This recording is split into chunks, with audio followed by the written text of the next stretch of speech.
Hello friends, स्वागत है आप सबका हमारे यूट्यूब चैनल में, जहां हम लेकर आते हैं वो छोटे छोटे ट्यूटोरियल्स जो ना सिर्फ हमारी प्रोफेशनल लाइफ बल्कि हमारी पर्सनल लाइफ में भी एक खास इंपॉर्टेंस रखते हैं। आज मैं आपसे बात करने वाला हूं ऐसे ही एक टॉपिक पर जिसका नाम है corrective actions and preventive actions, जिसको हम शॉर्ट में कापा भी बोलते हैं। तो चलिए आगे बढ़ते हैं। फ्रेंड्स, आज भी कई प्रोफेशनल्स हमारे कंफ्यूज हैं with respect to difference between corrective and preventive action.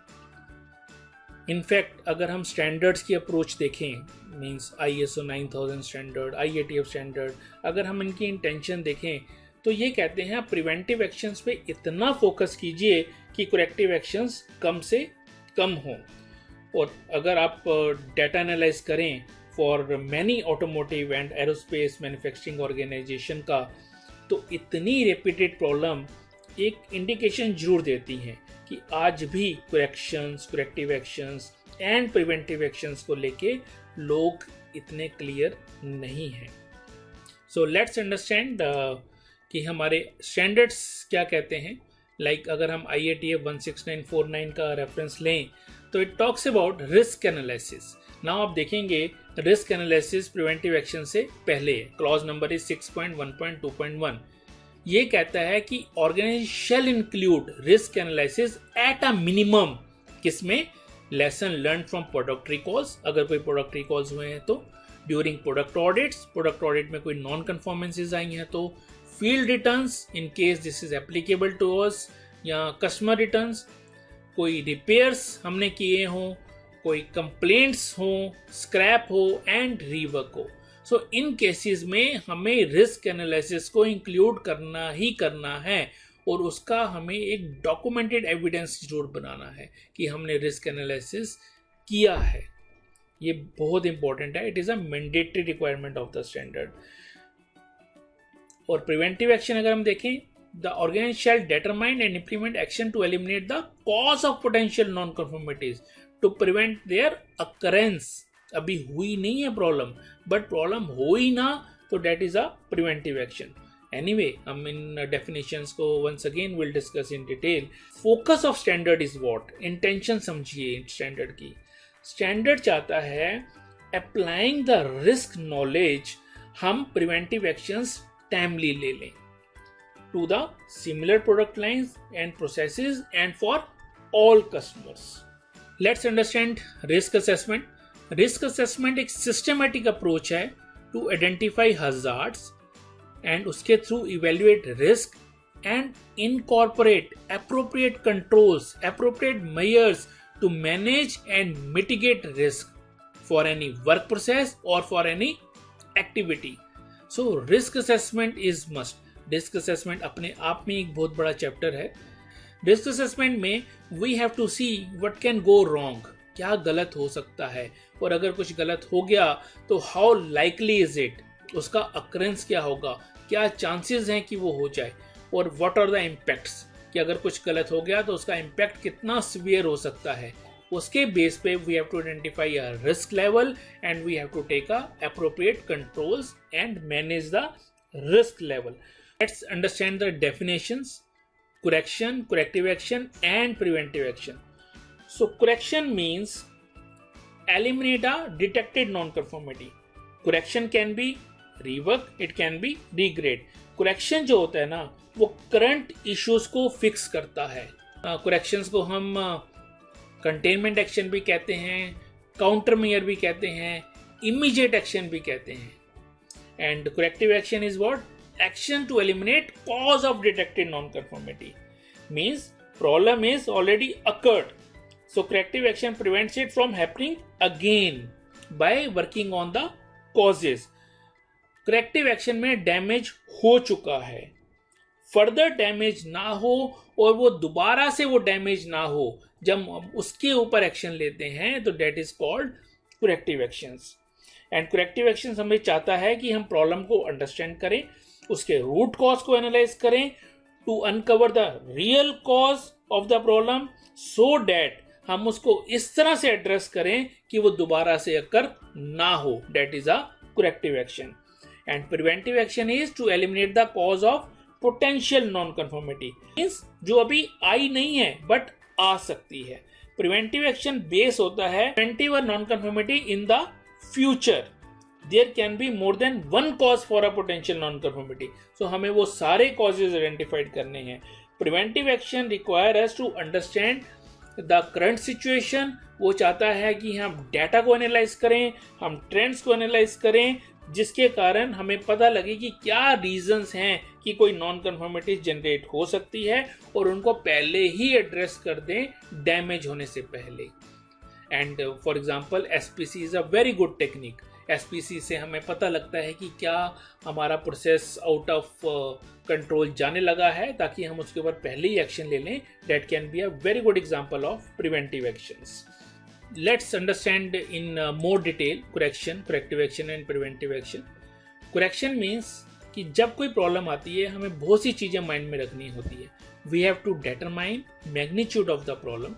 Then we have to see कि किस तरह इस प्रॉब्लम को और बड़ा होने से रोका जाए और जो करंट सिचुएशन में हम हैं उसको किस तरह से कंट्रोल किया जाए। मीन्स डैमेज ऑलरेडी स्टार्ट हो गया है बट वो डैमेज फर्दर ना बढ़े, आगे ना बढ़े, उसके लिए जब हम कोई एक्शन इमीडिएट एक्शन लेते हैं तो उसको हम कुरेक्शन बोलते हैं। Corrective action is to determine the importance of that situation और हमें कितने बड़े एक्शन की जरूरत है, क्या चांसेस हैं कि ये प्रॉब्लम फिर से जनरेट हो सकती है, ये डैमेज फिर से जनरेट हो सकता है और फ्यूचर में क्या इसका इम्पैक्ट हो सकता है, क्या थ्रेट्स हो सकते हैं। तो जब हम उन कॉजेज पे वर्क करते हुए उसकी रीअकरेंस के ऊपर काम करते हैं तो we are doing corrective action to prevent reoccurrence. And preventive action is कि जब हम उसके कॉजेज को अंडरस्टैंड करके कि ये डैमेज होने के चांसेस हैं तो हम पहले ही उन एक्शंस के ऊपर, उन कॉजेज के ऊपर एक्शंस ले लें। इन maybe it can be through checklist, through failure mode effect analysis, through the hazard identification, maybe through faulty analysis, vibe analysis, 8D analysis। जब पहले ही हम एक्शन ले लें उस डैमेज के होने से पहले, then it is called a preventive actions. Data analysis is a very important before taking corrective actions. So हमें जब भी कोई issues आते हैं, कोई non conformance आती हैं, तो we have to see कोई डिज़ाइन स्टेज पर, कोई प्रोडक्ट स्टेज पर या कोई प्रोसेस स्टेज पर अगर हम डिज़ाइन ऑफ प्रोडक्ट के लिए रिस्पॉन्सिबल हैं तो we have to review the design of product also और design of process. Maybe production stage पर प्रोसेस कंट्रोल्स में कुछ फेलियर्स हुए हों, कोई सप्लायर के थ्रू कोई फेलियर्स हुए हों, कोई मार्केट से कंप्लेंट आई हों, कोई कस्टमर की कंप्लेंट आई हों। सो उन सब को जब हम एनालाइज करते हैं and reach at a root cause level, so we work on a cause. यहाँ पर हम कॉज को एड्रेस कर रहे हैं, सिम्टम्स को एड्रेस नहीं कर रहे हैं। And once we identified the cause of non conformity, हमें उसको वैलिडेट करना होता है कॉज को बिफोर प्लानिंग और टेकिंग एक्शन। वेरिफिकेशन और वैलिडेशन में क्या डिफरेंस है ये मैं आपको ऑलरेडी बता चुका हूँ, उसका लिंक आपको डिस्क्रिप्शन बॉक्स में नीचे मिल जाएगा। देयर आर मैनी टूल्स जो हमें कॉज आइडेंटिफाइड करने के लिए हेल्प करते हैं। कॉमन है 7QC tools and other is viva analysis और 8D एनालिसिस जो कि रूट कॉज इजिली आइडेंटिफाइड कर देती हैं। वाइवा एनालिसिस में आपको जो भी नॉन कन्फॉर्मेंस आइडेंटिफाइड हुई है उसका कारण फाइंड आउट करना है, why it is happening. Again जो रीजन निकलेगा उसमें फिर से पूछना है व्हाई इट इज हैपेंड। ये क्वेश्चन तब तक पूछना है जब तक आप प्रॉब्लम की जड़ तक या रूट कॉज तक ना पहुंच जाएं। Then what are the inputs to initiate a CAPA? कोई complaints आई हों through quality records, maybe service issue कोई आए हों, सर्विस से कोई कंप्लेंट आई हो, नॉन कन्फर्मिंग प्रोडक्ट जनरेट हो रहे हों, सप्लायर से कोई इशू जनरेट हो रहे हों, process monitoring, process audit, product audit में कोई नॉन कन्फर्मिटीज या कंसर्न्स आ रहे हों, सेम वे इंटरनल ऑडिट से कोई नॉन कन्फर्मिटीज या कोई मेजर कंसर्न आ रहे हों या एक्सटर्नल ऑडिट से आ रहे हों, कोई हमने डेविएशंस ली हों, कंसेशंस लिए हों इंटरनली या कस्टमर से, तो ये सब एक इनपुट्स हैं जो हमें इंडिकेट करती हैं कि हमें कापा जनरेट करना चाहिए, करेक्टिव एक्शन आइडेंटिफाइड करने चाहिए। And we have to see कि क्या वो टारगेट जो हमने आइडेंटिफाइड किए हैं या जो हमने डिफाइन किए हैं क्या वो मीट हो गए हैं। अगर कोई रिपीटेड नेचर ऑफ प्रॉब्लम है और उसका कापा ऑलरेडी हमने पहले बनाया हुआ है, तो उसको हमें सामने रखना चाहिए कि हमें पता रहे कि लास्ट टाइम हमने क्या एक्शन लिए थे और अब हमें कौन से नए एक्शन लेने हैं। कोई ऐसा नॉन कन्फॉर्मेंस जनरेट हुई है तो क्या वो एक आइसोलेटेड केस ही है या कोई थॉरोली कॉन्टिन्यूस आता रहता है हमारे प्रोसेस में? रिस्क लेवल क्या है, कितना बड़ा रिस्क है उस इशू से? क्या हमें जो हमारे पास अभी एग्जिस्टिंग डाटा है वो ही सफिशिएंट है या जब हमें कोई और डाटा भी कलेक्ट करना है to support our CAPA? So we have to see कि क्या इशू रिजॉल्व हो सकता है through containment action, through correction, और we need to take some other action. So उस बेसिस पे हमें डाटा को इवेल्युएट करना है, कॉज को आइडेंटिफाइड करना है, and based on that we have to initiate a CAPA, corrective action and preventive actions. So let's understand our correction, data analysis and corrective action through one example. Suppose एक customer का order था 3000 parts का, but हमने सिर्फ 2500 deliver किए। हमने correction क्या लिया? Immediately we fixed that issue और कस्टमर को रिमेनिंग 500 पार्ट्स दे दिए। Before going to the corrective action we have analyse the data. Data analysis करके हमने क्या किया? कॉज आइडेंटिफाइड किया कि वाई वी वर शॉर्ट, हमने 500 पीस कम क्यों दिए, and we came to the conclusion कि ऑपरेटर ने मिस काउंट किए in every box. So what can be the corrective action? To ensure it should not happen again. तो उसके लिए हमने करेक्टिव एक्शन लिया, weighing product on digital instead of manual scale. तो हमने डिजिटल स्केल पे major करना शुरू कर दिया instead of manual. So now it is a corrective action. लेकिन corrective action is based on the data analysis, cause identification, तभी वो accurate होगा। Another example is कि कहीं फायर लगी और हमने immediately उस फायर को बुझा दिया। We have taken a correction. We can say containment action, we can say countermeasure also. Then we have came to the corrective action by identifying the cause, root cause, कि ये fire लगी क्यों और हम कैसे इंश्योर करेंगे कि ये फायर दोबारा ना लगे आफ्टर द इवेंट। जब हम उसके ऊपर एक्शन ले रहे हैं तो that is called corrective action. लेकिन हम अगर पहले ही एनालाइज कर लेते और इवेल्युएट कर लेते कि इन रीजन से फायर हो सकता है और हमने उनके ऊपर कंट्रोल्स लगा लिए होता या एक्शन लगा लिया होता, तो डेट में बी अ प्रिवेंटिव एक्शन। वो एक प्रिवेंटिव एक्शन हो जाता, क्योंकि डैमेज अभी हुआ नहीं, हो सकता है वो ये हो जाए, इसके कारण आग लग जाए, तो हम पहले ही एक्शन ले लें, तो that is called preventive actions. चलिए एक और एग्जांपल से इसको समझते हैं। सपोज हमें एक नया टायर खरीदना पड़ गया due to a big puncture. Now the problem is already occurred.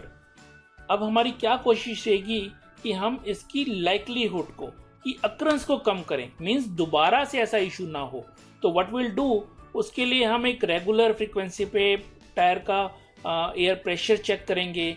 May be will not go on rough roads, maybe नुकीली चीज़ों के ऊपर हम टायर नहीं निकालने की कोशिश करेंगे ताकि हमें फिर से कोई नया टायर ना खरीदना पड़ जाए।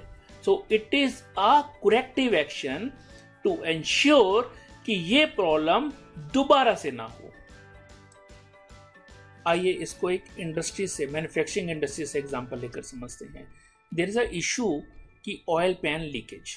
सो जब हमने इस इशू को एनालाइज किया तो वी अंडरस्टैंड कि ऑयल पैन में लीकेज है from joining of gusset and a body. तो इमीडिएट काउंटर मेजर लिया गया कि जितना भी फैक्ट्री में स्टॉक था उसको लीकेज के लिए चेक किया गया, एंड जो जो पीस लीक थे उनको मार्किंग कर दी गई ताकि वो मिक्सअप ना हो further. Then we have taken a corrective action कि हमने कट ऐड कर दिया कॉपर प्लेट में, जिसके कारण जो वेल्डिंग रॉड है, स्पॉट वेल्डिंग गन है, वो एक पर्टिकुलर लिमिट से आगे ना जा पाए और पंचर क्रिएट ना हो। Now this is a corrective action we have taken कि ताकि ये प्रॉब्लम दोबारा से जनरेट ना हो। अब यही करेक्टिव एक्शन अगर हम सिमिलर पार्ट्स में ऐड कर देते हैं तो it will become a preventive action for those parts, क्योंकि अभी उन पार्ट्स में ऐसा हुआ नहीं है, बट हमने पहले ही एक्शन ले लिया है ताकि उन पार्ट्स में भी सेम कंप्लेंट ना आ जाए। Let's understand CLCA means close loop corrective action process. Close loop corrective action process को एक प्रॉब्लम के साथ समझने की कोशिश करते हैं। Suppose we are a supplier, automotive supplier, और हम जनरल मोटर्स को 2 सिमिलर पार्ट सप्लाई करते हैं जिनमें सिर्फ 10 mm का डिफरेंस है। एक पार्ट तो जाता है प्लांट ए को एंड दूसरा पार्ट जाता है प्लांट बी को। सो लेबलिंग एरर के कारण हमने दोनों पार्ट हमारे मिक्स हो गए और हमने प्लांट ए को एक्स आइटम भेजनी थी, हमने उसको वाई भेज दी, और प्लांट बी को हमने वाई आइटम भेजनी थी, हमने उसको पार्ट एक्स भेज दिया। नाउ इमीडिएट करेक्शन हम लेंगे कि हम उसको सॉर्ट आउट करेंगे, सेग्रीगेट करेंगे, and then will try to identify a root cause. Root cause identified करने के बाद हमने सोल्यूशन आइडेंटिफाइड किया। Now root cause has come कि मैनुअल एरर के कारण, मैनुअल लेबलिंग के कारण ये इशू हुआ। सोल्यूशन हमने आइडेंटिफाइड किया कि इसको हम बार कोडिंग कर देते हैं थ्रू मशीन। देन हम अपने सोल्यूशन को वेरीफाई एंड वैलिडेट करेंगे। अगर वो ओके है तो वो प्रोसीड करेंगे, नहीं तो हम अनदर सोल्यूशन और कॉज आइडेंटिफाइड करेंगे। Once it is okay will implement that action plan. जो एक्शन प्लान मीन्स जो हमने सोल्यूशन सोचा है बार कोडिंग मशीन का। वंस वो एक्शन प्लान हम डॉक्यूमेंट कर लेंगे और उस प्रोसेस को भी हम वेरीफाई एंड वैलिडेट करेंगे कि हमारा action plan is in line जो हमने उसको सोचा था करने के लिए, कि बार कोडिंग मशीन कब तक आएगी, कब कहाँ इंस्टॉल होगी, कौन इसको करेगा, who will be responsible, what would be the target date. अगर वो एक्शन प्लान कंप्लीट नहीं हो रहा तो we have to follow a loop again. Then we have to identify कि उस एक्शन प्लान को एग्जीक्यूट करने के लिए हमें किसी स्किल्स की रिक्वायरमेंट है या किसी एडिशनल एक्शंस की रिक्वायरमेंट है, या कोई ट्रेनिंग नीड्स हो, या कोई फर्दर रिसोर्सेज हो। Resources can be man, method, material and machine. अगर everything is okay will verify and validate our steps and proceed further. Then will try to close a loop and see the effectiveness कि हमने सब कुछ implement कर लिया, action plan भी ले लिया, सो हमारा लूप इज क्लोज्ड। इसके बाद फर्दर कभी कोई कंप्लेंट कस्टमर से नहीं आई। Then we will say our process of closed loop corrective action process is effective. Purpose of this closed loop CLC का ऑब्जेक्टिव क्या है कि आज भी ना कई बिजनेस प्रॉब्लम्स में इश्यूज फिक्स हो जाते हैं और उसको क्लोज कर दिया जाता है विद द अजम्पशन कि प्रिवेंटिव एक्शन हमने ले लिया है, क्योंकि जो हमने स्टेप्स लिए हैं वो इंश्योर कर रहा है कि प्रॉब्लम दोबारा से अक्कर नहीं होगी। लेकिन वो आज भी प्रिवेंटिव एक्शन नहीं है, वो करेक्टिव एक्शन ही है। बिकॉज करेक्टिव एक्शन क्या इंश्योर कर रहा है कि वो प्रॉब्लम दोबारा से ना हो। सो जब तक हम इस स्टेटमेंट के ऊपर वर्क कर रहे हैं कि प्रॉब्लम दोबारा से ना हो, so that would be a corrective action only.